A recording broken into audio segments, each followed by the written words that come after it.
Congress SC, ST, OBC समाज की एक जाति को दूसरे के खिलाफ खड़ा कर रही है। एक है तो सेफ है। ते वोट जिहाद करतायत, वोट जिहाद। अरे आमच्या बहन और भाइयों, कोई ऐसी गलती मत कर देना कि जो आपस में बंटे। याद रखना, बटे तो कटे। साथियों, महाराष्ट्र के चुनाव में खास तौर से 23 नवंबर को नतीजा देखने को मिलेगा। एक नया ट्रेंड मैं देख रहा हूं। ट्रेंड ये वही है जिसके लिए आपके भाई बहुत दिन से, महीनों से बोल रहे थे। दो बातें बोल रहे थे। एक तो राहुल गांधी के कि संविधान खतरे में है, आरक्षण खत्म कर दिया जाएगा। इस नैरेटिव को हल्के में मत लो। आपके भाई के छोटे से मंच को भी हल्के में लिया गया और राहुल गांधी को भी हल्के में लिया गया, जिसका नतीजा 2024 का जो उम्मीदें थी उससे खराब आया, उससे बुरा आया।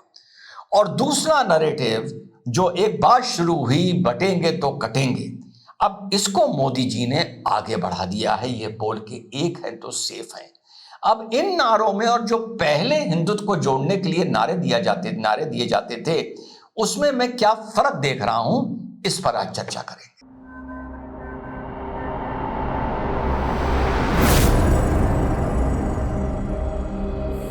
हेलो, नमस्कार, सत श्री अकाल, अस्सलाम वालेकुम। कैसे हैं जनाब? देखिए, ये बात मैं पहले भी बता चुका हूं। महाराष्ट्र के चुनाव को आज की तारीख में जातीय जनगणना और जाति में तोड़कर नॉर्थ महाराष्ट्र, मराठवाड़ा, कोंकण, मुंबई, नॉर्दर्न भाई, इसमें तोड़ के इस टाइम समझना बहुत मुश्किल है।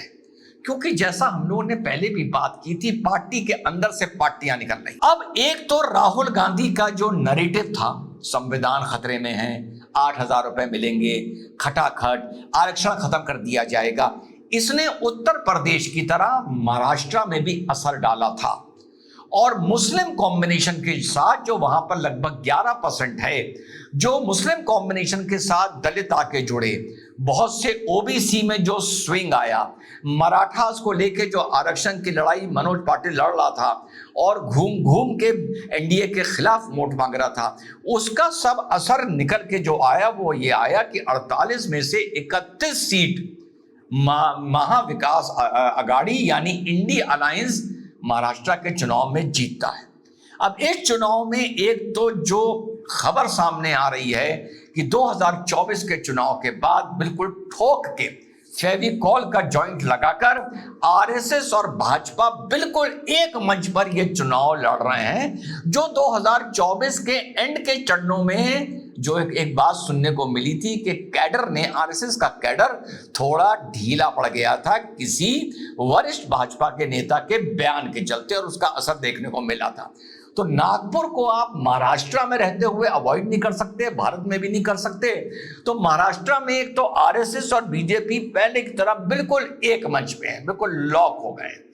दूसरा, राहुल गांधी का ठकाठक 8,000 संविधान खतरे में है, आरक्षण खत्म हो जाएगा, इस नैरेटिव को शुक्र है कि बीजेपी बहुत ही वेहेमेंटली अपोज कर रही है। अब फर्क देखने को हमें यहां पर क्या मिल रहा है पहले की कंपैरिजन में। ऐसा नहीं है कि हिंदुत्व की यलगार या हिंदुत्व एक मंच पर आए, ये पहली बार हो रहा है।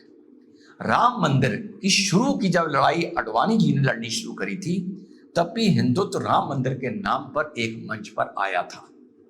लेकिन फर्क अब क्या है, वो किसी मुद्दे पर एक मंच पर आया था। कभी राम मंदिर के वादे के दम पर एक मंच पर आया, कभी 370 के वादे के दम पर एक मंच पर आया, कभी घुसपैठियों को बाहर कर दिया जाएगा उसके दम पर आया, कभी यूसीसी के दम पर आया। मीन्स जब भी हिंदुत्व को एक करने की बात हुई तो कोई ना कोई एक फैक्टर दिया गया, एक प्रलोभन दिया गया। लेकिन अब हम जो फर्क देख रहे हैं ये बिल्कुल नया है, जो कम से कम मैं 30-35 साल से जो मैं चुनाव को या बीजेपी को फॉलो कर रहा हूं, ये नैरेटिव मैंने आज से पहले इतना खुला नहीं देखा था कि तुम एक साथ आओ वरना कटोगे, बटोगे तो कटोगे। तुम एक साथ आओ, तुम एक हो तो सेफ हो। अब इसको आप राष्ट्र की नजर से भी देख सकते हैं। राष्ट्र एक है तो सेफ है, लेकिन मैं ये मानता हूं ये राष्ट्र 1000 साल में एक नहीं हुआ तो अब क्या एक होगा, और हिंदुत्व भी 1000 साल में एक नहीं हुआ तो अब क्या होगा। बॉर्डर में भले हो गया हो, तिरंगे में भले हो गया हो, लेकिन इसके अलावा इमोशनली एक हम नहीं हो पाए। और अलग अलग जगह हम लोगों को इसके किस्से आमतौर पर हर राज्य से देखने को मिलते हैं। लेकिन अब जो बात आई है कि एक हो तो सेफ, और वही प्रधानमंत्री जी ने खुला बोला है, खुला बोला है। और इसकी जो बुनियाद है वो 1000 साल पहले तक जाती है। अगर 1000 साल पहले आप एक होते तो शायद भारत का आज, शायद नहीं निश्चित, आज भारत का इतिहास भी अलग होता, आज हमारा प्रेजेंट भी अलग होता, और आपका भविष्य भी अलग होता। अब उसमें रिजवान अहमद भारत में होते ना होते ये एक अलग मुद्दा है। अभी मैं भारत में हूं, लेकिन अगर मैं थोड़ा पीछे हट के बताऊं तो यार देखो हकीकत यह है तो शायद भारत में मैं भी ना होता। ये इसका भविष्य, इसकी संस्कृति, इसका कल्चर, इसकी नॉलेज, इसकी स्पिरिचुअलिटी, इसकी पहुंच, इसकी रीच, इसका वर्चस्व जितना अडल्ट्रेट किया गया है इस बात पे कि ना एक थे इस मारे अनसेफ थे, और बटे थे इस मारे कटे थे। पहली बार इतना खुला ट्रेंड सामने आया है। और हकीकत यह है कि यही हकीकत थी जिसको पॉलिटिकली करेक्ट होने के लिए या कुछ नर्म होने के लिए कुछ नाम दे दिया जाता था।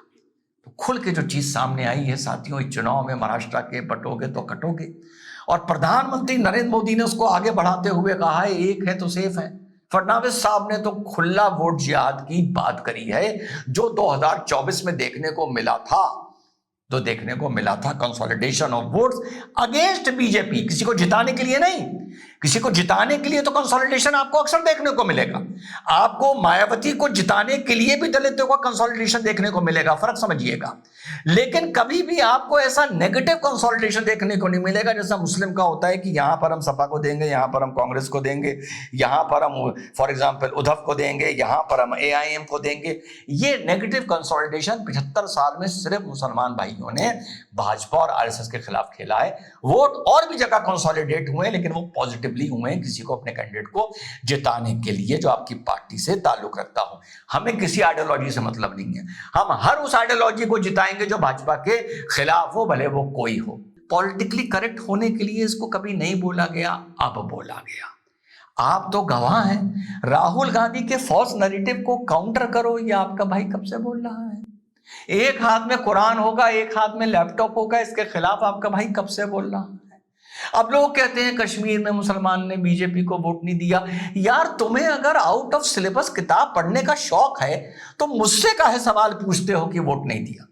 अरे भैया तुम्हें पता नहीं कि वोट नहीं मिलेगा, तो जब तुम आउट ऑफ सिलेबस किताब खोल के बैठ जाओगे फिर एग्जाम के बाद कहोगे यार ये क्वेश्चन क्यों नहीं आया। अरे भैया तुम्हें मुस्लिम वोट नहीं मिलेगा, ये बात कितनी तरीके से आपके भाई ने आपको समझाई है। फिर ये भी कोशिश करके देखा गया, अशरफ और ये पासमानदा, आपके भाई ने तब भी, आप लोग याद करिए क्या कहा था, यार ये क्या बेकार की चीज हो रही है। कुछ लोग पसमंदा लोगों को अपने यूट्यूब चैनल पे बुलाने लगे थे और वाह कहने लगे थे क्या मास्टर, सब खत्म हो गया ना, अब कुछ नहीं है ना। तो भैया ये वोट नहीं मिलेगा, ये आउट ऑफ सिलेबस किताब है, इसको अलग कर दो। 10 बार बताया है अपना सिलेबस पढ़ो, लेकिन इतना खुल के सिलेबस पढ़ता मैंने अपने 30 साल के अनुभव में, जब से मैं इंडिया की पॉलिटिक्स फॉलो कर रहा हूं, मैंने बीजेपी को नहीं देखा। इससे पहले जब भी देखा था मुद्दों पर देखा था। अब आया है कोर इशू कि ना 1000 साल पहले बटते ना कटते, अगर एक रहते तो सेफ रहते।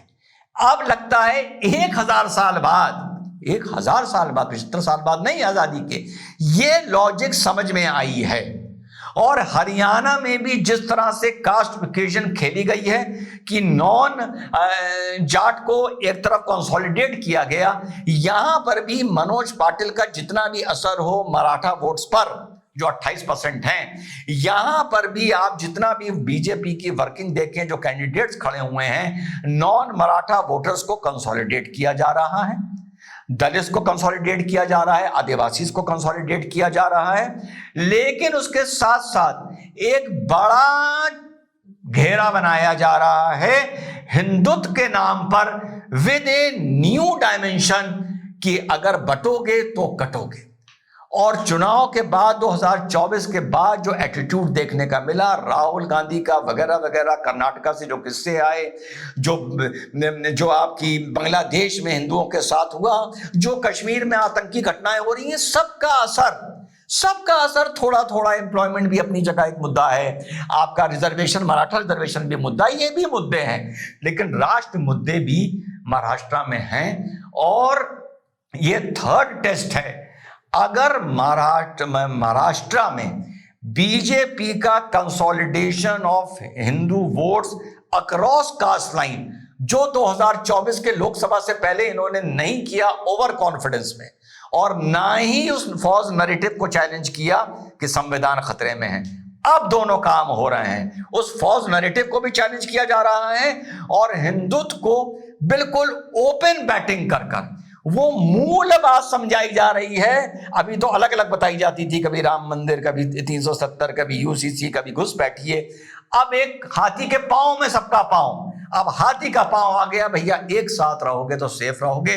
महाराष्ट्र का चुनाव बहुत इंपॉर्टेंट है मेरे as a student, as a scholar, as an analyst देखने के लिए।